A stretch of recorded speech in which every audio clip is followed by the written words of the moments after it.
दोस्तों, भारत का चीन के साथ ट्रेड डेफिसिट 85 बिलियन अमेरिकी डॉलर के पार पहुंच गया है, जो कि आगे चलकर हमारे देश की इकोनॉमी को हिला सकता है। कैसे, ये हम आगे जानेंगे।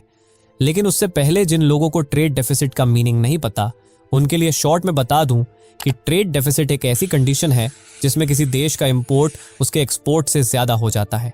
सिंपल वर्ड्स में, ट्रेड डेफिसिट तब होता है जब एक देश दूसरे देशों को जितना सामान बेचता है उससे ज्यादा उनसे खरीद लेता है, जिससे उसे नुकसान होता है।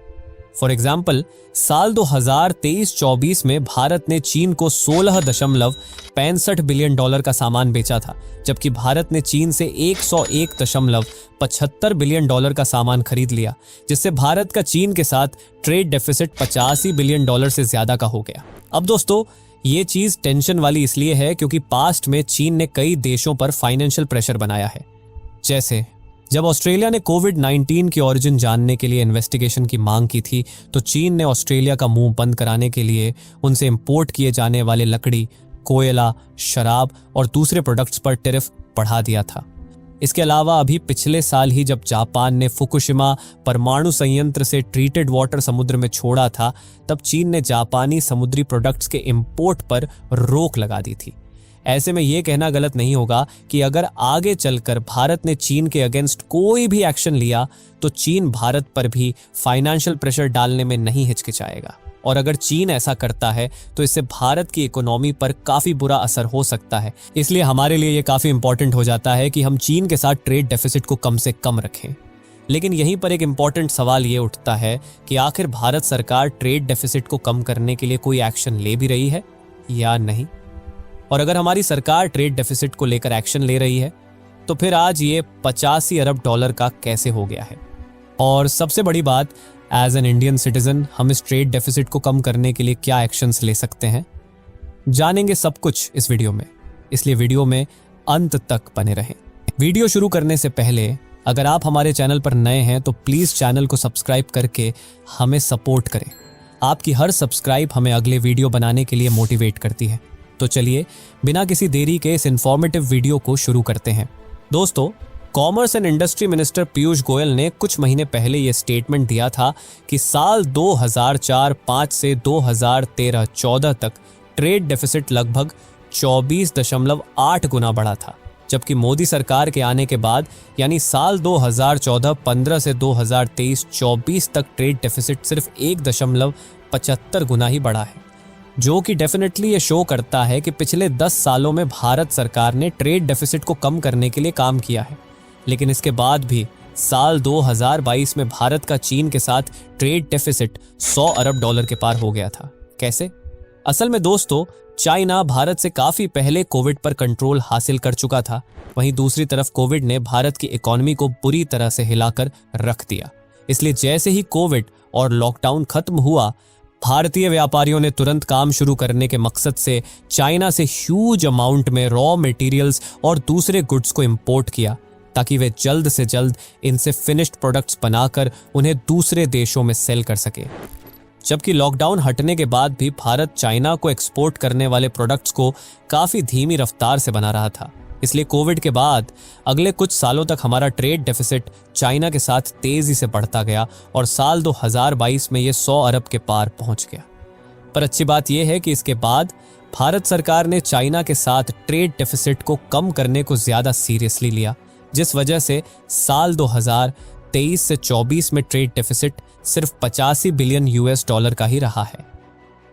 वैसे आपकी जानकारी के लिए बता दूं कि चाइना से इंपोर्ट किए जाने वाले गुड्स में ज्यादातर कैपिटल गुड्स, इंटरमीडिएट गुड्स और रॉ मटेरियल्स जैसे active pharmaceutical ingredients, auto components, mobile phone parts और इलेक्ट्रॉनिक पार्ट्स और असेंबलीज ही होते हैं, जिसका इस्तेमाल भारत में फिनिश्ड प्रोडक्ट यानी फाइनल प्रोडक्ट को बनाने में किया जाता है और फिर इन प्रोडक्ट्स को दूसरे देशों में एक्सपोर्ट कर दिया जाता है। मिनिस्टर गोयल के अकॉर्डिंग हम चीन से जिन भी इलेक्ट्रॉनिक कंपोनेंट्स, टेलीफोन कंपोनेंट्स और कंप्यूटर हार्डवेयर का इंपोर्ट करते हैं, वो भारत को डिजिटली एम्पावर्ड सोसाइटी और एक नॉलेज इकोनॉमी के रूप में ट्रांसफॉर्म करने में मदद कर रहा है।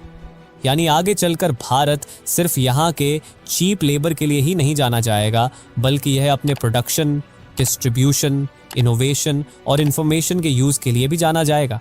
लेकिन फिर भी दोस्तों, हम इस फैक्टर को इग्नोर नहीं कर सकते कि हमारे ज़्यादातर इंपोर्ट्स चाइना जैसे खतरनाक देश से होते हैं, जिससे आगे चलकर भारत की इकोनॉमी पर भी असर हो सकता है।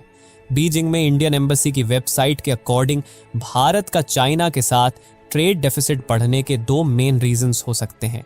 पहला, भारत के पास चाइना को एक्सपोर्ट करने के लिए सिर्फ लिमिटेड प्रोडक्ट्स ही हैं, जिस वजह से भारत चाइना में अपना एक्सपोर्ट नहीं बढ़ा पा रहा। और दूसरा रीज़न है चाइना की भारत के खिलाफ नीतियां, जिस कारण भारतीय व्यापारी चीन के फार्मास्यूटिकल्स और आईटी जैसे कई बाजारों में पहुंच ही नहीं पाते हैं।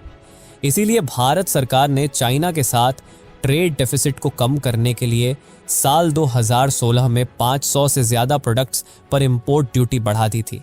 लेकिन भारत का ये एक्शन चाइना के प्रोडक्ट्स पर हमारी डिपेंडेंसी को कम करने में कारगर साबित नहीं हुआ, क्योंकि जिन प्रोडक्ट्स के लिए हम चाइना पर पूरी तरह डिपेंडेंट है वो हमें महंगे कीमत में भी चाइना से खरीदना ही होगा। इसके अलावा आगे भी जब जब भारत ने चाइनीज़ प्रोडक्ट्स के अगेंस्ट एक्शंस उठाए हैं, तब तब कुछ इंडस्ट्रियलिस्ट्स और कुछ गवर्नमेंट डिपार्टमेंट्स भारत सरकार के अगेंस्ट खड़े हो गए, क्योंकि इससे उनको कम प्रॉफिट या लॉस झेलना पड़ रहा था, जिस वजह से हार मानकर भारत सरकार को चाइनीज़ प्रोडक्ट्स के अगेंस्ट अपनी नीतियां बदलनी पड़ी। यानी अगर इंडस्ट्रियलिस्ट्स और कुछ गवर्नमेंट डिपार्टमेंट्स भारत सरकार के अगेंस्ट खड़े नहीं होते तो भारत सरकार तेज़ी से चाइना के साथ ट्रेड डेफिसिट को कम कर पाती। फिलहाल प्रेजेंट टाइम में भारत सरकार चाइना के साथ ट्रेड डेफिसिट को कम करने के लिए क्या क्या एक्शन ले सकती है, चलिए जानते हैं। 1. Trade diversification. दोस्तों, इंडिया को चाइनीज इंपोर्ट्स पर पूरी तरह से निर्भर करने के बजाय इसके ऑल्टरनेटिव पर फोकस करना चाहिए। एशियन कंट्रीज जैसे south Korea, Malaysia, Thailand, Vietnam और सिंगापुर जैसे कई ऐसे देश हैं जहां भारत को इंपोर्ट्स के लिए ऑल्टरनेटिव सप्लायर आसानी से मिल जाएंगे। इवन चाइना खुद भी इन्हीं देशों से काफ़ी ज़्यादा गुड्स इंपोर्ट करता है। ऐसे में अगर भारत डायरेक्ट ASEAN 5 कंट्रीज से गुड्स को इंपोर्ट करता है तो हमारी चाइना पर डिपेंडेंसी काफ़ी हद तक कम हो सकती है। 2. Increase domestic production. दोस्तों, ट्रेड डेफिसिट को ट्रेड सरप्लस में बदलने का सबसे बढ़िया तरीका है अपनी डोमेस्टिक प्रोडक्शन को बढ़ाना, लेकिन इसके लिए भारत को अपने डोमेस्टिक प्रोड्यूसर्स को मजबूत करने पर ध्यान देना होगा। हालांकि भारत सरकार ने इसके लिए साल 2020 में ही PLI जैसे इंसेंटिव स्कीम्स को लागू कर दिया था। ये schemes mobile phone, electronics manufacturing, automobile, pharmaceuticals, textiles और सोलर एनर्जी जैसे 14 मुख्य क्षेत्रों में डोमेस्टिक प्रोडक्शन को बढ़ावा देने के साथ साथ इंपोर्ट्स पर डिपेंडेंसी को कम करती है और ग्लोबल सप्लाई चेन्स में भारत के रोल को स्ट्रॉन्ग करती है। 3. Increase import tax. दोस्तों, अब फाइनली वो वक्त आ गया है जब हमारी भारत सरकार को चाइनीज गुड्स इंपोर्ट करने वाले इंडस्ट्रियलिस्ट्स के फायदे के बारे में सोचना बंद करना होगा।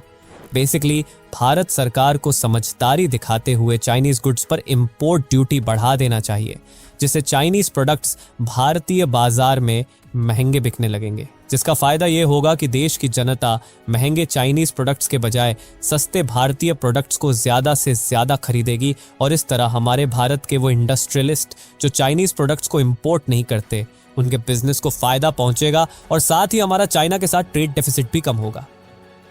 4. Boycott Chinese products. चाहे भारतीय बिजनेसमैन हो या भारत में रहने वाले आम कंज्यूमर, हम सभी को साथ मिलकर ज़्यादा से ज़्यादा चाइनीज़ प्रोडक्ट्स को बॉयकॉट करना होगा। यानी ना बेचने वाला चाइनीज़ प्रोडक्ट्स बेचेगा और ना ही खरीदने वाला चाइनीज़ प्रोडक्ट्स खरीदेगा। बट ऑनेस्टली इसकी शुरुआत तभी हो सकती है जब एज एन इंडियन कंज्यूमर हम सबसे पहले चाइनीज़ प्रोडक्ट्स को खरीदना बंद कर दें। फिर बात चाहे दिवाली के सस्ते चाइनीज़ लाइट्स की हो या सस्ते चाइनीज़ टॉयज़ की, हम सभी को ये डिटरमाइन करना होगा कि हम किसी भी चाइनीज़ प्रोडक्ट को नहीं खरीदेंगे। और इस तरह जब चाइनीज़ प्रोडक्ट की डिमांड ही खत्म हो जाएगी तो धीरे धीरे करके ये प्रोडक्ट्स मार्केट में बिकना बंद हो जाएंगे, और जब ये प्रोडक्ट्स मार्केट में बिकना बंद हो जाएंगे तब भला कोई क्यों ही इन प्रोडक्ट्स को चाइना से इंपोर्ट करेगा। एंड अल्टीमेटली इन सभी स्ट्रैटेजीज़ का यूज़ करके हम भारत का चीन के साथ ट्रेड डेफिसिट काफ़ी हद तक कम कर पाएंगे। तो दोस्तों, आपको आज की ये वीडियो कैसी लगी हमें कमेंट्स में ज़रूर बताएं। साथ ही नेक्स्ट वीडियो किस टॉपिक पर होनी चाहिए ये भी कमेंट करें। वीडियो पसंद आई हो तो इसे लाइक, शेयर एंड हमारे चैनल राहुल राव को सब्सक्राइब करना ना भूलें। Thanks for watching.